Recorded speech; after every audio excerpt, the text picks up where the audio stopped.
Hi, and welcome to this week's episode of What's Going On. I'm Pastor Katie here at Yankton First United Methodist Church, and I'm so glad you could join me for this episode. We're going to start off this episode with a little bit of kind of housekeeping things that are going on in the church that I want you to be aware of, that I want you to know about and to participate in if it's reasonable for you to do that. The first is that our leadership team applications are due this Sunday, and so far we have a couple in, but we definitely need more. And so if that's something that you've been praying about, thinking about, serving the church in that way, we do need 11 people to serve on the leadership team. Right now we have 30-some people on the church council, and we're only asking for 11 to be on this. And so if you are someone who is currently serving in either trustees, SPR, or finance, we especially need you to help carry over and transition into this new model. But if you're also someone that maybe in the last couple of years, you've been kind of on a break from leadership, this would be a great time for you to step back in. And so know that you can pick up those applications here in the office, or you can find them on our website under the leadership tab. And those go directly to me. It is confidential in that way. Our nominations team will be meeting next at the end of November to be going over those and to be proposing the leadership team. Church council will meet in December to finalize that. So if you're wondering kind of like who gets final say, church council does act as church or a charge conference, and in December they will be meeting to approve the budget as well as the nominations. So just kind of give you a little bit of heads up of what that looks like or how that looks. Speaking of budget, finance is going to be meeting actually this coming Monday, which means you have a few extra days to get in your estimate of giving for 2022.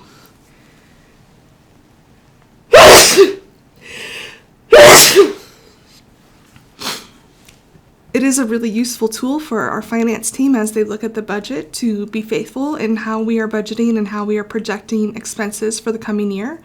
But more importantly, I think it's a really good tool for you to become intentional about your giving. Part of the life of a disciple is to give back to the Lord, to live a life of gratitude, to say thanks and acknowledge what God has given us. And part of the way that we do that is through our giving.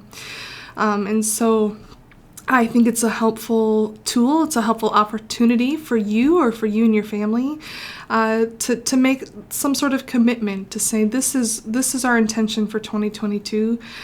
We always know that things come up, and the unexpected has kind of become the normal lately. But it is our hope that in making that intention, you are taking that one step closer of trusting your life with God, and that is part of your discipleship. So again, if you haven't turned that in, we do have copies here at the church, and again, you can find that on our website under the Give tab. You'll see a line that says Stewardship, and then there's a place there to fill out your estimate for 2022. That's the way that I did it. I like having the convenience of that. Also, I'm not very good that even if I do fill out a paper copy to actually turn it in, I tend to lose things very easily. So if you are like me, that is why we have that option available. So those are just kind of two sort of administrative things that are happening. As we get toward the end of the year, we're just trying to really wrap up things for this year in that way, and also to really anticipate the shift in governance for next year. And one of the things I really want to encourage you is to think about where is God calling you for this next year in the life of the church? What is God asking you to do for the kingdom? And I know for some of you that this leadership team is what God is asking you, and I hope that you are willing to say yes, that you're willing to put yourself out there, that you're willing to serve the church in this way. For others, I believe that God has sparked a desire in you in other ways, and we want you to know that we need you. We need you. So much of what we do is ministry focused and mission focused, and we need people there, but we want you to plug in where you want to plug in. We want you to find an area or find something that really speaks to you, that you feel confident, that you feel excited about being a part of. And so if that's something that you might be struggling with, like, Pastor Katie, I just don't know what that would be, I would love to visit with you and see if we can't match your gifts and graces with what the needs are in the church as far as how do we accomplish our ministry. And there's a lot of opportunity there. And so I hope that you are praying about that, and I hope that you are ready to volunteer in some way for that. As we look ahead into Advent and Christmas, we are going to be decorating the church Monday, November 22nd. I believe there will be a group in the church during the day that day, so if that's something that you might be interested in helping with, the more the merrier. The more hands make quick work. So that's something that's coming up, which again is sort of mind-boggling to me that we're already so close to Advent and to Christmas. But I'm looking forward to having it in person this year. It was a real challenge to go through that season without seeing all of your lovely faces. And I know for many of you it was a challenge not to be with your community during that season last year. I am looking during the Advent and Christmas season for special music for those services, especially for our Blue Christmas service, which will happen Tuesday night of Christmas week, as well as our Christmas Eve services, which will be at on Christmas Eve, obviously. And so if you are musical, if you have a song that you would like to share, I would love to have you be a part of that, and just let me know, and we'll see where we can get you plugged in. Last year, that was probably one of my favorite pieces of our services, was all the special music that people recorded and sent in. For me, that was really beautiful and powerful, and I would love to have that as an addition to our services this year. We also have a lot of opportunities coming up to be the hands and feet of Christ. That's the way that I like to talk about doing our mission work and our outreach work, is that the church is really meant to be Christ on earth now, that the ministry that Christ began, that we read about in the Gospels, that was continued on by the apostles, is now continued on by us. And that is really meeting people in their needs, helping to heal a broken person, a broken nation, helping to include people where they're not included, to give people hope and grace and love, all of those things. And so we see that as a central part of who we are as a church, is to be reaching out in Christ's love in a variety of ways. If you are interested in getting to help with kind of the things that we're going to focus on, to coordinate our different events and activities, we would love to have you be a part of that. And please don't wait to be asked. Please just say, hey, this is something I would be interested in doing, something like this. We would love to have you. And again, just let me know. So coming up, the big one that we kind of do at this time of year is our angel tree. And just to kind of share a little bit about it, because this church kind of has a unique role within the conference and in our angel tree, in that our angel tree doesn't stay local to Yankton. We actually provide gifts for children at Milks Camp. And you might be going, what in the world is Milks Camp? I've never heard of that. So our conference has 2 mission outposts on Native American reservations in North and South Dakota. One in South Dakota, Tree of Life, and one in North Dakota, Spirit Lake. And each year our conference does something called Shoebox Christmas, where you fill a shoebox with gifts and, kind of necessity items, and then they are wrapped and given to children on the reservations, kind of connected with those 2 mission outposts. Well, we have connections with the Tree of Life, and one of the things they said is that there's a group that was kind of getting overlooked or missed because they're not living on the reservation, but they are part of the tribes. And so the area is called Milks Camp. And I'm actually going to next week focus a little bit more on Angel Tree. And I'm going to share once again an interview that I did with Jane Gilmore, explaining a little bit about where Milks Camp comes from and how we kind of got involved. But anyway, we're basically filling a gap. There were people that were being missed, and we as Yankton First United Methodist we are saying we're covering those people. And so the rest of the conference covers those who are on the reservations. We cover Milks Camp. And this year, I believe we have just under 100 children that we are being asked to provide Christmas presents for. And so the angel tree will be going up in our lounge, and they will have angels on them. And then what you do is sign out an angel, you go shopping, there's kind of some guidelines of what to get, and then you bring that back by, I think it's like December 15th this year. Again, next week I'll have some more definitive details on what that is. But and then those will get taken out before Christmas to bless the kids there. And so that's one way that we like to be the hands and feet of Christ in our conference and in our state, is by providing Christmas for those who without this would not have very much. And so it's a ministry that's exciting. It's fun to go shopping for kids. If you are someone who is not comfortable yet going shopping, our youth group will be shopping again, so you can make your donations and then they can shop for you. So that's putting that out there. But the Parish Care and Outreach Committee that is part of, that does our missions, or kind of makes decisions, I would say, and kind of what we're going to be focusing on for missions, have kind of a twin sort of appeal. So as you are thinking about the children of Milks Camp and really being a good neighbor to our Native American brothers and sisters, in providing a Christmas experience for them and providing necessities, but also just fun, toys and things like that. Let us also not forget what is going on in Haiti. This past Sunday in worship during our prayer time, I mentioned that we're going to be listing Haiti in our prayer chain, or in our prayer time, for quite a while, because we want to focus on what is happening there and how, again, we can be involved in making things and hopefully helping people. We have had a long-standing relationship with the nonprofit organization Laganov Alive. Bruce Bloomer, who was here this summer, is the kind of, I don't know if president is the right word, but kind of over that nonprofit. And what we've been hearing is that things are really tough there. Ever since kind of all of the political things happened, and now there's gangs and there's violence that are kind of taking over. Things are becoming very expensive, very hard to transport.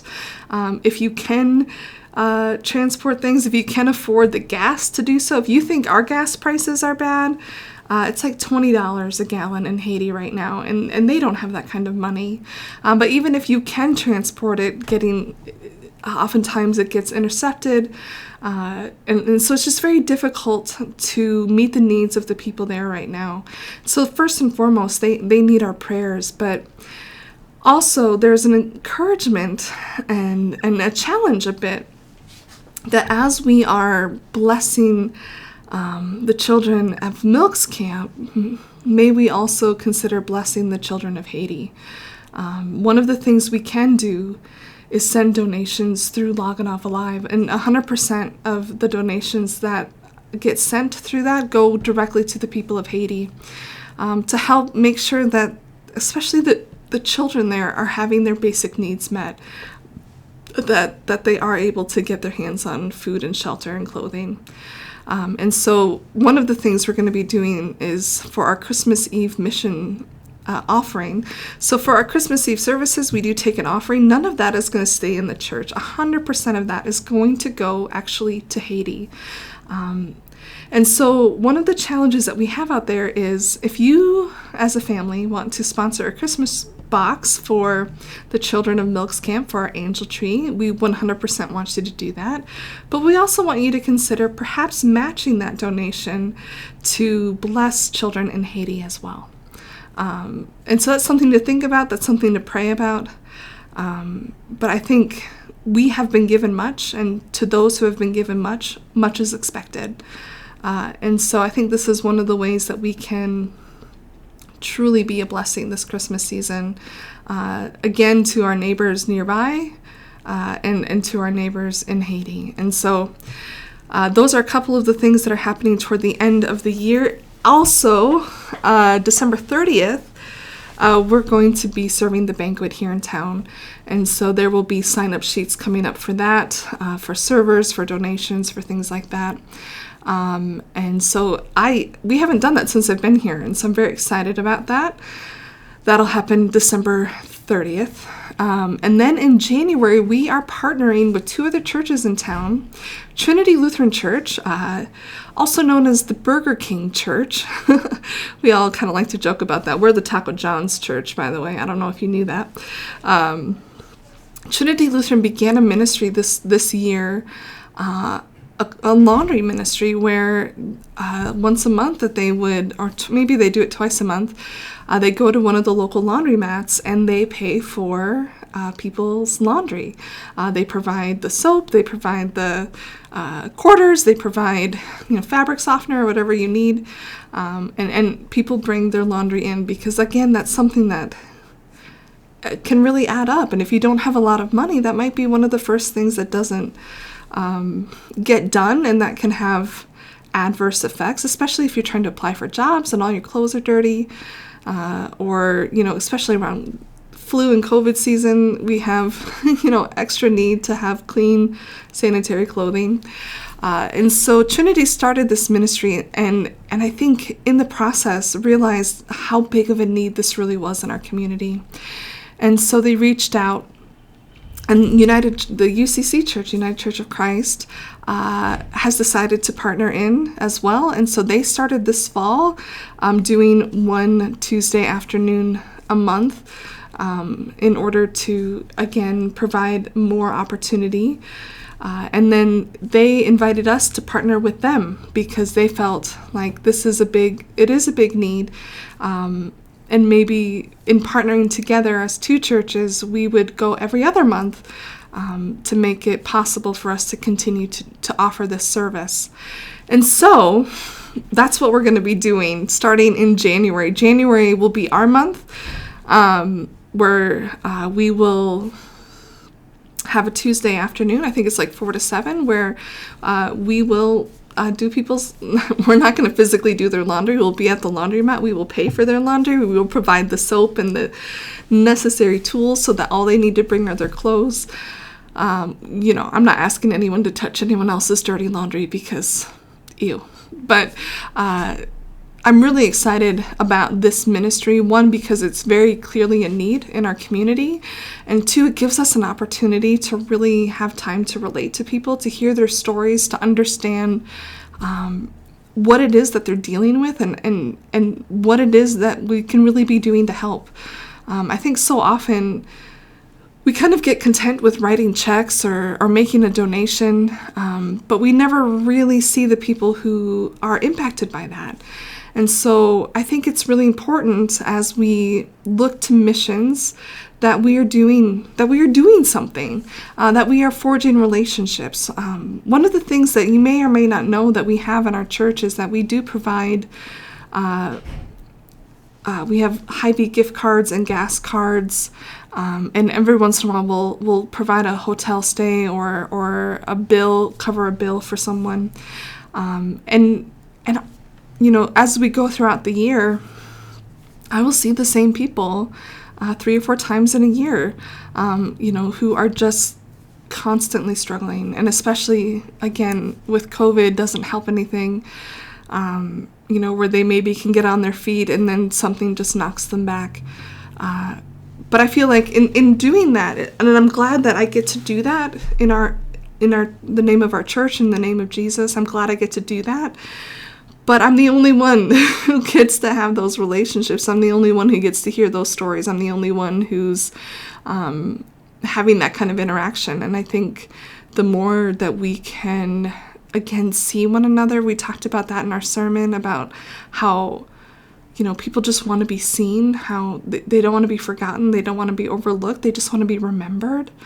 I think I think that's true still today of so many people. And one of the ways that we can help see people is by doing these kind of ministries and these kind of missions where we're really getting to know them, where we're really getting to hear their stories, where we're really getting to interact.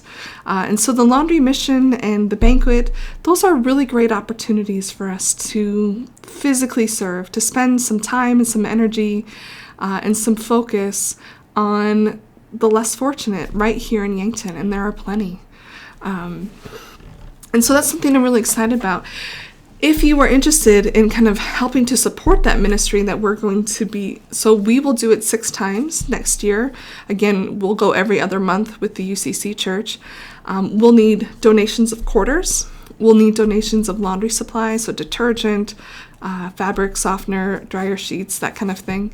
And then really volunteers that will be there for that afternoon, that kind of early evening, to help disperse those things, to help, meet people where they are, and to, again, have those conversations and relationships. And so I hope that that's something that sparks your interest, that you think, yeah, I've never done anything like that before, but it sounds like a really great opportunity. So I want to put that before you. And then I just want to, again, encourage you as we go throughout this Christmas season, especially this year, as my understanding is that, there might be delays or shortages, or things might be hard to get as you're trying to purchase presents for people. But how can you be the presence of Christ this season? How can, you draw yourself into Christ's presence? But then how can you reflect that into the world? And one of the ways that I'm going to encourage you is through this small daily reflections for Advent and Christmas. It's a $2 book. We have copies here at the church. You can come pick one up. And then starting November 28th, which is the first Sunday of Advent, there's daily readings in Scripture and then a reflection. I think this would be a great tool for you to kind of center yourself in this busy, busy season. Every year for Christmas is busy, but I have a sneaking suspicion this year is going to just be exponentially so. And so I want to make sure that you are centering yourself in that. But also, again, thinking about, how can I give back? How can I give back to God? How can I give back to my church? How can I give back to the people who have been so wonderfully gracious to me? And especially, again, as we look for volunteers, as we look for people, and as needs arise in the church, as, we don't really have anyone doing that right now. Would you like to do that? Our hope and prayer is that we don't want to have to come begging for volunteers.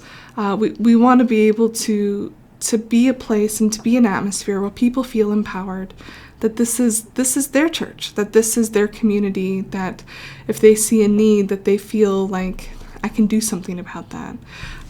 And if they see a need in the community, if they see a mission opportunity, that they can come and share and see if there's something that we can do as a church for it.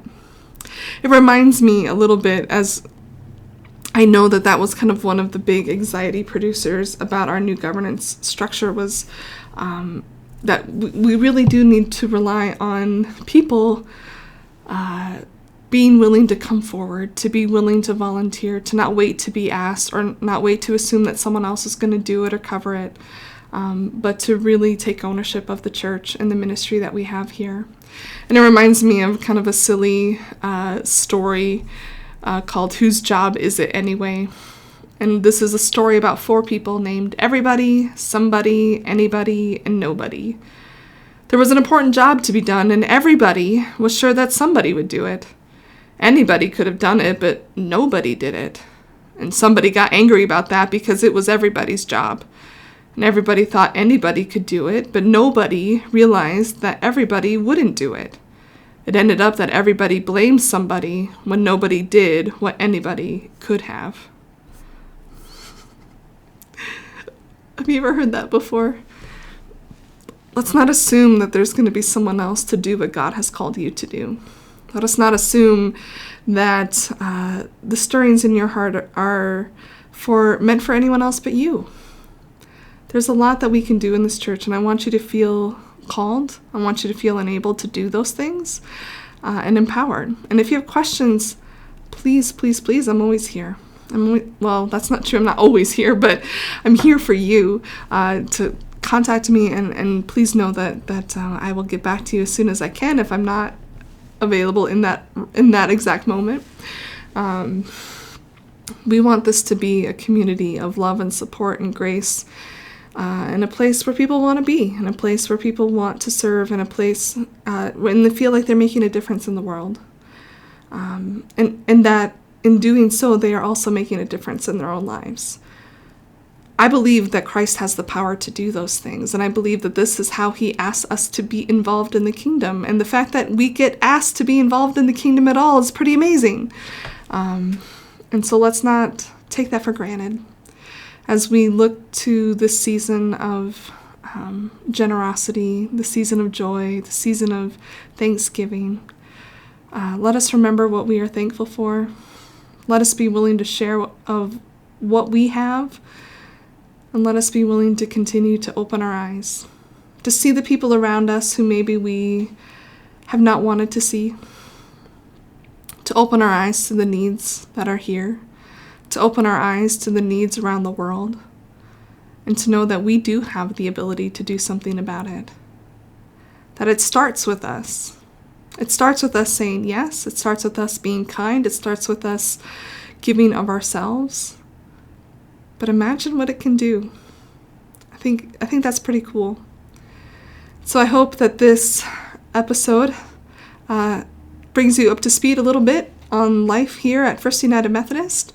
I will be out this Sunday, and we have a seminary student from I Love Seminary coming to share the message and lead in worship. And so be gracious, be kind, and I'll see you soon. God bless.